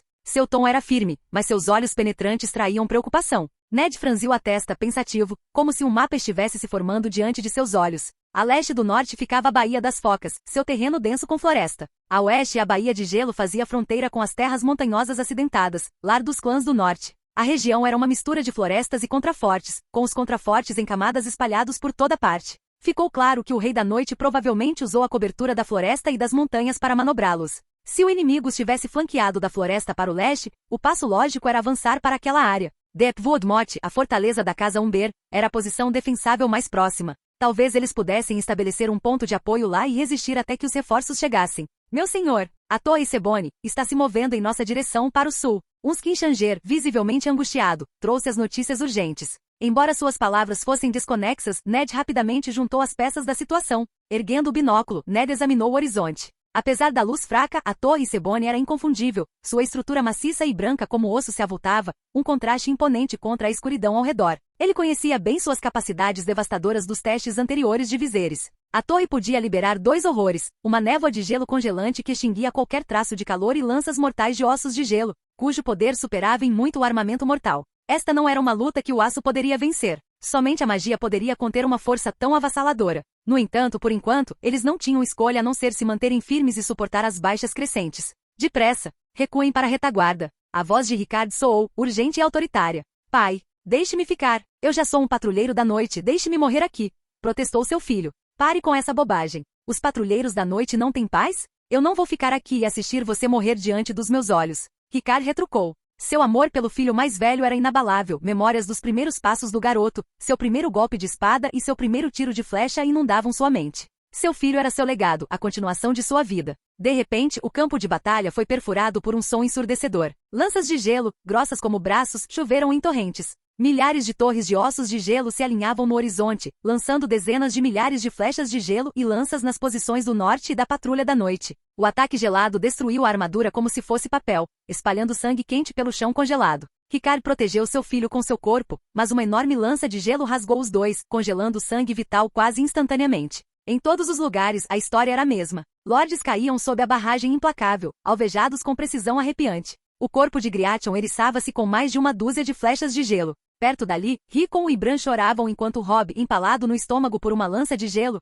cravava uma ponta de obsidiana em sua própria cabeça para evitar o aperto de um Vigde. Em meio à carnificina estava Ramsay Snow, filho bastardo de Rose Bolton. Pela primeira vez em sua vida, Ramsay se sentiu um verdadeiro nobre, convocado por Robb no lugar de seu pai enquanto Rose servia como juiz do rei Viserys. Foi um triunfo fugaz, ofuscado pela lança de gelo que agora perfurava seu peito. O frio entorpeceu seus sentidos, entorpecendo a dor mesmo quando ele sussurrou pai. Nesta linha do tempo, Ramsay não cometeu Kinslaying. Seu relacionamento com Rose era de respeito mútuo, não de traição. Mas conforme a dormência se espalhava por seu corpo, seus olhos captaram algo no horizonte, uma chama vermelho-alaranjada. Ela se espalhou pelo chão com uma velocidade anormal, uma onda de fogo abrasadora correndo diretamente em direção ao exército de gelo. Capítulo 419. A Torre dos Ossos de Dragão. Um caminho laranja de fogo riscou as fileiras pretas e cinzas do exército dos caminhantes brancos. parecia ter se materializado do nada, como se a legião congelada tivesse sido encharcada em combustível e incendiada. No entanto, essas chamadas chamas não eram fogo comum, eram fogo de dragão preto como breu. Expelido pelos dragões, o fogo manteve sua tonalidade preta mesmo no ar, misturando-se perfeitamente com o céu escuro. Mas quando atingiu o chão e consumiu os caminhantes brancos, ele se inflamou em tons de laranja e amarelo vívidos. Sob o fogo implacável do dragão, tanto os Vigs quanto os caminhantes brancos irromperam em chamas. Enquanto o fogo do dragão envolvia os caminhantes brancos, uma densa névoa branca saía de seus corpos, como ferro superaquecido mergulhado em água gelada. Uma torre de Sebone que bloqueava o caminho de fogo logo se tornou o foco da ira de Viserys. Ele direcionou o fogo de dragão para a torre, que foi inundada em chamas negras por mais de 10 segundos. Sua integridade estrutural cedeu, desintegrando-se em cacos como se a magia que aprendia tivesse sido desfeita. Viserys, Dany e Monteres trouxeram todos os 7 dragões para esta batalha junto com Ali e Hermine. A missão deles era clara: abrir caminho para as forças do norte e da patrulha da noite recuarem. Este objetivo exigia risco calculado. Bombardeio aéreo sozinho não seria suficiente. Além de seus dragões, eles comandavam 30.000 tropas de elite do sul, equipadas para os desafios únicos de lutar contra os caminhantes brancos. Entre seu arsenal estavam 1.000 carruagens, escolhidas por seu ímpeto. Essas carruagens avançaram ao longo do caminho de fogo queimado pelas chamas do dragão, esmagando os Vigds. Soldados a bordo lançaram granadas para ampliar ainda mais a rota de fuga para as forças do norte. Jon Snow agora estava flanqueado por apenas uma dúzia de guardas leais. Eles estavam recuando constantemente, e ele havia perdido a noção de qual parte do campo de batalha ele ocupava. A única certeza era que os sobreviventes permaneciam atrás dele, e esse conhecimento era o suficiente. Sua própria sobrevivência era irrelevante, o que importava era usar cada última gota de força para derrubar mais um White Walker, para empurrar a maré invasora para trás um pouco mais. Uma explosão repentina e familiar ecoou pelo campo de batalha. Minas terrestres? Ou explosivos? Jon murmurou, olhando para cima instintivamente. Ele avistou Viserys montado em seu dragão, acelerando em sua direção. O dragão voou perigosamente perto do chão, apenas 5 ou 6 metros acima dele. Conforme se aproximava, a rajada de suas asas enormes enviava ondas de ar ondulando sobre Jon. O dragão liberou uma torrente de fogo negro, incinerando os caminhantes brancos à frente de Jon como se eles não fossem nada mais do que ervas daninhas secas. Aproveitando o momento, Jon brandiu seu colfire e decapitou um caminhante branco ainda em chamas. Seu corpo sem cabeça se desintegrou em finos cacos de gelo, desintegrando-se junto com os Vigds que o atacaram ao lado. Esse breve alívio permitiu que Jon olhasse para o dragão voando. Como é montar um dragão? Eu sou digno. O pensamento foi passageiro. Ele balançou a cabeça, dissipando, e voltou a se concentrar na batalha, cortando outro White Walker em chamas por perto. De longe, a expressão endurecida de Ned Stark suavizou-se um pouco enquanto ele observava a chegada do dragão. Apesar das circunstâncias terríveis, a visão trouxe um pouco de alívio. Ele tinha acabado de receber a notícia da morte de Robb, um golpe devastador. Não havia tempo para lamentar. Não apenas Robb, mas muitos lordes do norte haviam caído, vítimas da estratégia brutal de decapitação do Rei da Noite. Sem a chegada oportuna de Viserys, o exército do norte já poderia ter se dissolvido no caos. O fato de Bran e Rickon ainda estarem vivos era seu único consolo. Vendo a intenção de Viserys, Ned reuniu um contingente da patrulha da noite e começou a liderá-los em direção a uma fuga. Mais alto, mais alto, mais alto. Viserys gritou das costas de seu dragão, sua voz quase abafada pelo vento rugindo e o bater ensurdecedor de asas. Um caminho de retirada não era o suficiente para as forças combinadas do norte e do sul. Eles precisavam de outro, cortando o inimigo de uma direção diferente. Respondendo ao seu comando, os 7 dragões se inclinaram bruscamente, girando para começar seu ataque novamente. Enquanto isso, a cavalaria pesada liderada por Garland Tyrell e Randil Tarly se preparava para o ataque. Vendo Viserys e os dragões voando em direção à posição deles, os cavaleiros nivelaram suas lanças, preparando-se para a ação. Os dragões voaram alto, seu fogo negro deixando um rastro atrás deles, antes de se virarem para incinerar as fileiras de Vigds à frente da cavalaria em carga. No dragão de Viserys cavalgavam não apenas o príncipe Targaryen, mas também Benerro e uma dúzia de sacerdotes vermelhos.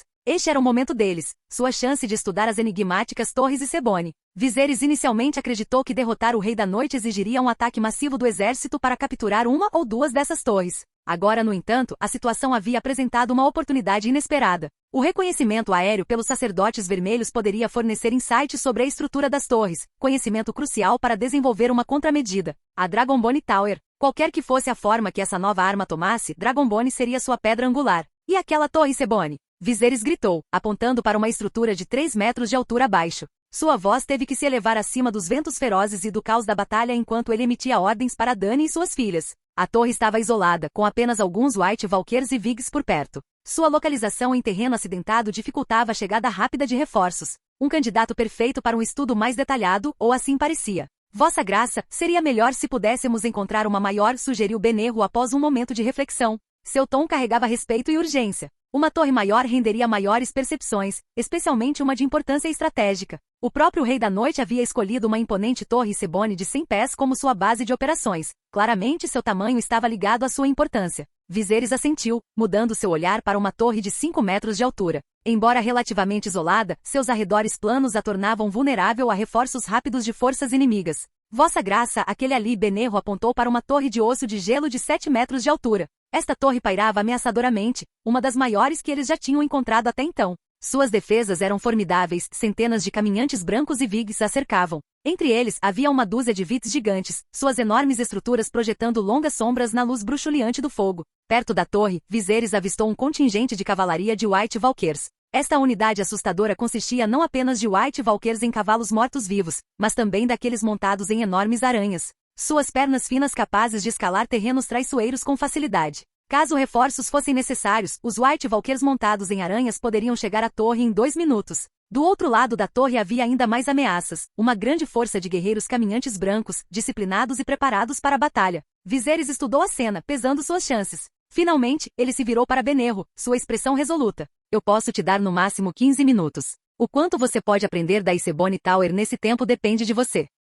Capítulo 420. A Batalha pela Torre Sebone. O dragão amarelo de Viserys e o dragão azul de Monteres mergulharam em direção à torre Sebone de 7 metros de altura designada por Benerro. Cercando a torre estavam centenas de caminhantes brancos e o dobro de vigs. Esses vigs, no entanto, não eram a típica variedade desmembrada de bucha de canhão, mas sim vigs especiais, totalmente intactos, gigantes renas, lobos de gelo e muito mais. Conforme Viserys e Monteres se aproximavam, os vigs e os White Walkers voltaram sua atenção para cima, sentindo sua presença. Até mesmo os gigantes, geralmente atormentados pela visão ruim, fixaram seu olhar nos dragões. Eles levantaram enormes porretes de madeira, preparados para repelir o ataque que se aproximava. No entanto, a diferença de tamanho era impressionante. Um gigante com mais de 3 metros de altura parecia tão insignificante quanto uma lebre diante de um dragão de 20 metros de comprimento. E esses dragões não eram meramente imponentes, eles eram armas de destruição. Eles pareciam carros de guerra flamejantes no céu. Os dragões liberaram fluxos de fumaça preta como fogo de dragão nos gigantes que tentavam resistir, forçando-os a recuar antes de se dividirem em 2 direções para cercar a torre Sebone.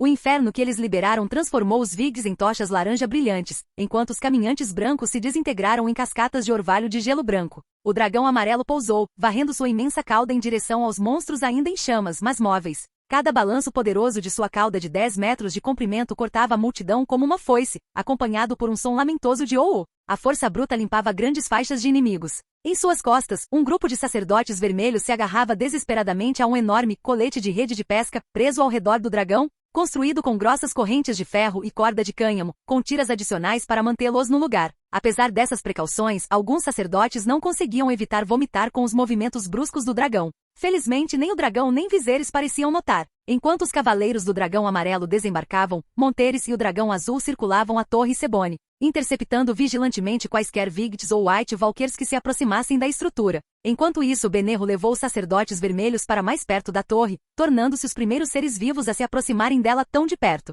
A torre Sebone, com 7 metros de altura, surgiu diante deles. Embora semelhante em altura aos postes de luz da memória de Viserys, sua composição macabra, membros decepados se contorcendo e se retorcendo coroando o topo, era grotesca. Apenas um olhar fez os sacerdotes sentirem como se sua pele estivesse rastejando com formigas e centopeias. Vossa Graça, estamos prestes a começar, Benerro anunciou, engolindo em seco. Por favor, proteja-nos o melhor que puder. Podemos não conseguir parar imediatamente enquanto examinamos a estrutura da Sebone Tower. Muito bem. Apressem-se, Viserys respondeu, sua resolução firme. Ele lhes daria o tempo que precisavam, mesmo que isso significasse sacrificar um dragão. Para sua surpresa, os sacerdotes vermelhos não se aproximaram da torre Sebone como inspetores convencionais. Em vez disso, eles se organizaram em 2 círculos concêntricos ao redor de Benerro, um anel externo elíptico e um círculo interno perfeito, com Benerro no centro. A formação lembrava um olho, com Benerro como pupila. Ele levantou a mão e começou a traçar intrincadas runas de chamas no ar com os dedos. Em instantes, ele completou as runas e as direcionou para a torre Sebone. As runas colidiram com a torre, brilhando intensamente.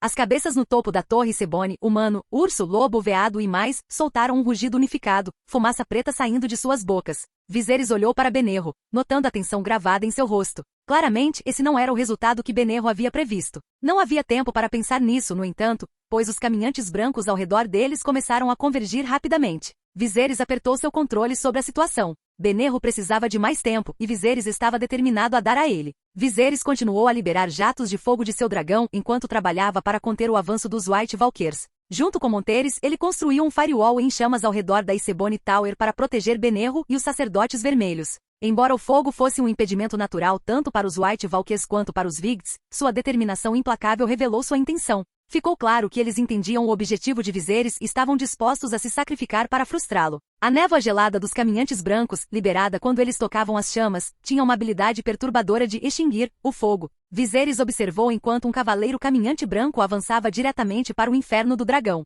O primeiro foi queimado pálido pelo calor, mas quando o segundo chegou, ele empurrou ainda mais para dentro das chamas, auxiliado pela névoa persistente de seu predecessor. Então veio o terceiro, o quarto, o quinto, até que a névoa branca opressiva, quase tangível, abriu uma brecha no firewall. Por essa abertura, os White Walkers e Vigds avançaram em direção a Benerro e seu grupo. No entanto, eles foram imediatamente recebidos por outra barragem de fogo dos dragões. Viserys rapidamente percebeu a gravidade da situação. O grande número de atacantes era esmagador. Cada brecha no firewall significava outra onda de inimigos atravessando, ameaçando os sacerdotes vermelhos e dificultando seus esforços de reconhecimento. Os dragões, reduzidos a agir como consertadores de firewall, moviam-se incansavelmente para selar as brechas com fogo fresco. Mas não importava o quão rápido eles trabalhassem, sempre havia mais brechas do que eles conseguiam cobrir. Monteres, vá chamar ali aqui. Viserys gritou para Monteres. Monteres assentiu e saiu com o dragão azul para invocar seu aliado. 2 dragões não eram o suficiente para esse ataque, mas com 3, eles tinham uma chance. A partida de Monteres aumentou a tensão sobre Viserys.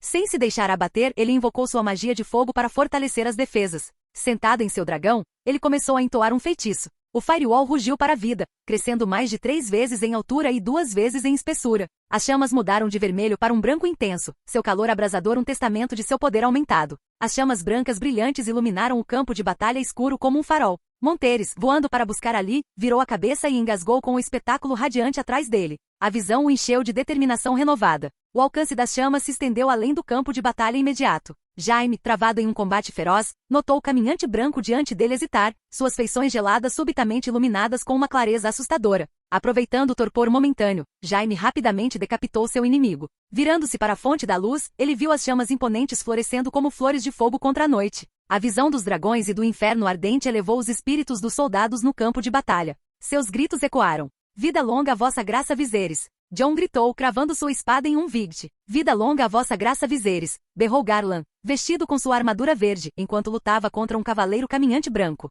O canto ficou mais alto, espalhando-se pelo campo de batalha. Vida longa a vossa graça Viserys! Vida longa a vossa graça Viserys! Viva a vossa graça! Viva a vossa graça! O grito de guerra, transmitido por inúmeras vozes, surgiu como um feitiço de coragem, dominando momentaneamente o vento frio e cortante. As reservas de magia de Viserys estavam perigosamente baixas, e as intensas chamas brancas que ele havia invocado começaram a escurecer e crepitar. Felizmente, antes que o firewall falhasse completamente, Monteres retornou com Ali e seu dragão. Com 3 dragões agora no campo de batalha, eles consertaram metodicamente a barreira em chamas, mantendo os caminhantes brancos e os Vigds afastados. Parecia que eles tinham comprado um breve alívio, talvez um quarto de hora, quando a situação tomou um rumo sombrio. Sem aviso, rachaduras apareceram na base da Icebone Tower. Dessas fraturas, dezenas de White Walkers pálidos emergiram, suas formas geladas brilhando ameaçadoramente na luz do fogo. Eles se moveram com velocidade alarmante, avançando diretamente em direção ao Ayarei de Benerro. A percepção atingiu duramente. A Icebone Tower serviu não apenas como uma fortificação, mas também como um ponto de implantação de tropas ocultas. Era uma tática inteligente e implacável, exibindo a engenhosidade pouco ortodoxa do Night King. Os sacerdotes vermelhos não estavam preparados para essa emboscada. Antes que pudessem organizar uma defesa, os caminhantes brancos estavam sobre eles, dispersando a formação. O caos irrompeu. 3 ou 4 sacerdotes caíram imediatamente, suas vidas reivindicadas pelas lâminas geladas de seus atacantes. Os dragões não podiam intervir com fogo. O risco de ferir seus próprios aliados era muito grande. Benerro, desesperado, balançou sua manga vermelha esvoaçante, conjurando uma rajada de fogo que atingiu os White Walkers que avançavam. No entanto, para seu desânimo, as chamas mal os afetaram. Esses White Walkers tinham padrões naturais intrincados em sua pele pálida, padrões que pareciam lhes conceder resistência à magia. Embora algumas brasas estivessem grudadas em seus corpos, as chamas não causaram danos significativos, servindo apenas para retardar seu avanço. Os sacerdotes conseguiam ver as feições grotescas e mumificadas de seus atacantes na luz bruxuleante do fogo. Com presas e garras, os caminhantes brancos avançavam implacavelmente. Assim que Benerro começou a se desesperar, um brilho frio cortou a noite. Um caminhante branco mais próximo dele foi cortado do ombro à cintura, quebrando-se em fragmentos de gelo. Benerro piscou em choque, percebendo que o atacante havia sido derrubado por Viserys.